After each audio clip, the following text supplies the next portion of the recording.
कानपुर से। आज का ये सेशन फंडामेंटल फोर्सेस के ऊपर है। बहुत लेंदी वीडियो नहीं करना, बहुत छोटा सा वीडियो में फंडामेंटल फोर्सेस के बारे में कुछ पॉइंट्स मैं बताना चाहता हूँ। और क्लास 11th इसको ध्यान से देखिए।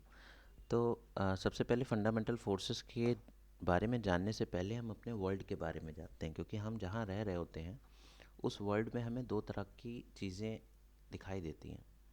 एक तो जिनको हम अपनी आँखों से देख सकते हैं वो वर्ल्ड है, और एक वो है जिसको हम अपनी आँखों से नहीं देख सकते हैं। ठीक, तो दोनों की साइंटिफिकली दोनों की स्टडी चल रही है।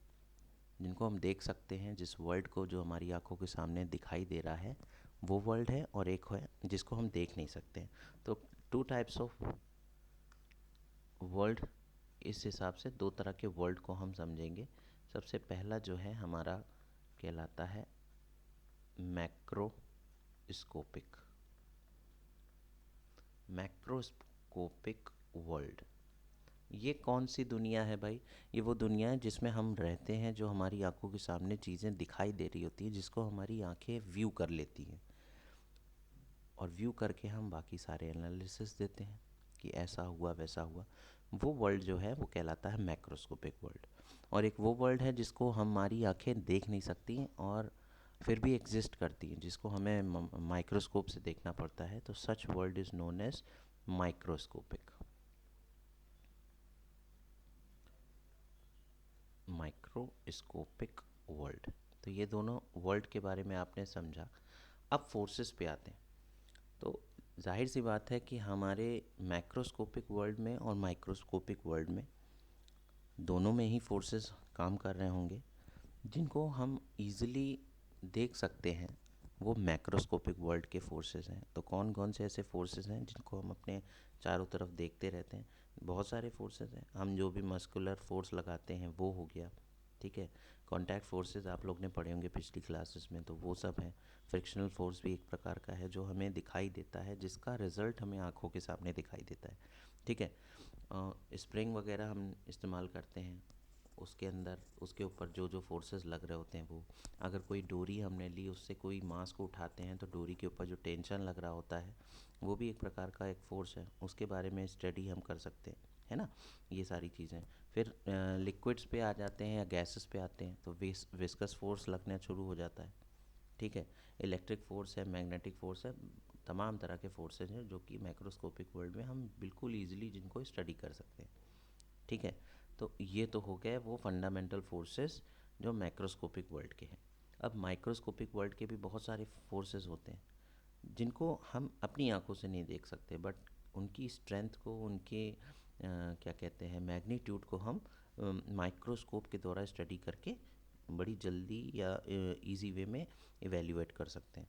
तो माइक्रोस्कोपिक वर्ल्ड में कौन कौन से फोर्सेस आते हैं भैया? स्ट्रॉन्ग न्यूक्लियर फोर्स हो गया और वीक न्यूक्लियर फोर्स हो गया, ये कहा जाता है।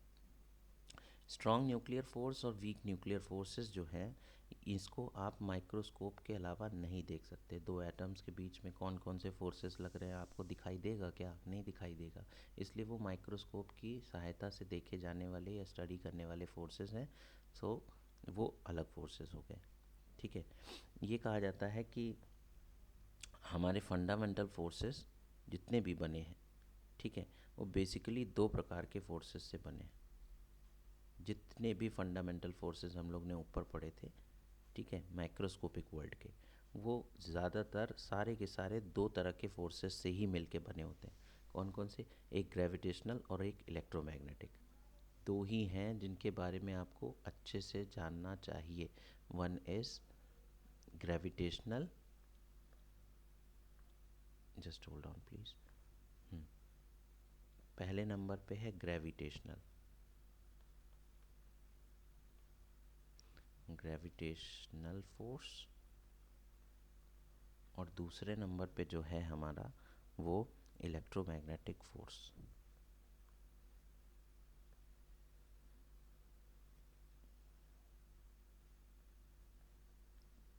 जितने भी तरह के फोर्सेस आप सोच लीजिए वो सब इन्हीं दोनों से, इन दोनों का ज़रूर से ज़रूर इन्वॉल्वमेंट रहेगा। चाहे आप मस्कुलर फोर्स ले लीजिए, फ्रिक्शनल फोर्स ले लीजिए, ठीक है, दो बॉडी के बीच में लगता है ना, ये ले लीजिए, स्प्रिंग ले लीजिए, इसके ऊपर लग रहा फोर्स ले लीजिए, जो कुछ भी है इन्हीं दोनों तरह के फोर्सेस से मिलके बनता है। ठीक है। बाकी जितने भी हैं वो सारे एटॉमिक और न्यूक्लियर प्रोसेस वाले, वो सब आपके आ जाते हैं माइक्रोस्कोपिक वर्ल्ड के। ठीक है, इसमें वीक और स्ट्रॉन्ग फोर्स इनका निकलता है। अब फंडामेंटल फोर्सेस में हम बहुत सारे फोर्सेस हम लोगों को पढ़ने हैं, तो बेसिकली उनकी स्ट्रेंथ के अकॉर्डिंग हम जानेंगे कि फंडामेंटल फोर्सेस की जो स्ट्रेंथ है उसके अकॉर्डिंग कौन कौन से फोर्सेस को किस किस टाइप से रखा गया है।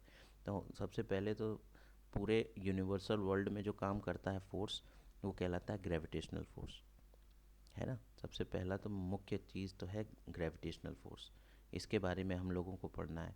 ग्रेविटेशनल फोर्स की प्रॉपर्टीज़ क्या है उसके बारे में हम लोगों को जानना है। फिर ग्रेविटेशनल फोर्स के एग्जांपल्स क्या हैं इसके बारे में भी समझना बहुत ज़रूरी है। इलेक्ट्रोमैग्नेटिक फ़ोर्स के बारे में जानना है कि इलेक्ट्रोमैग्नेटिक फ़ोर्स होते क्या हैं और उसकी एप्लीकेशन कहाँ कहाँ पे है, और अगर न्यूमेरिकल लगाएंगे तो कौन कौन से फार्मूले इलेक्ट्रोमैग्नेटिक फ़ोर्स के हैं। फिर इलेक्ट्रोमैग्नेटिक फोर्सेस की प्रॉपर्टीज़ क्या क्या है, उनके क्या क्या एग्जांपल्स हैं, उनका नेचर कैसा है मैक्रोस्कोपिक वर्ल्ड में, ये सब के बारे में बहुत बड़ी चीज़ें हैं। ये तीन प्रमुख चीज़ें तो हम लोगों को पढ़नी भी हैं। ठीक है, जिसमें आगे जाके मैं बताऊंगा आपको कि स्प्रिंग की इलास्टिक फोर्स जो लग रहा होता है, या वेंडरवॉल फोर्स है किसी में रस्सी में लग रहा है, इलेक्ट्रोमैग्नेटिक फोर्स किसी पार्टिकल पे लगता है, तो कैसे क्या चीज़ें, इसके बारे में डिटेल में स्टडी हम लोग जो है अगले उसमें करेंगे। और फिर आ जाता है हमारा वीक और स्ट्रॉन्ग और वीक फोर्सेस जो है, इसके बारे में भी हम लोगों को पढ़ना है।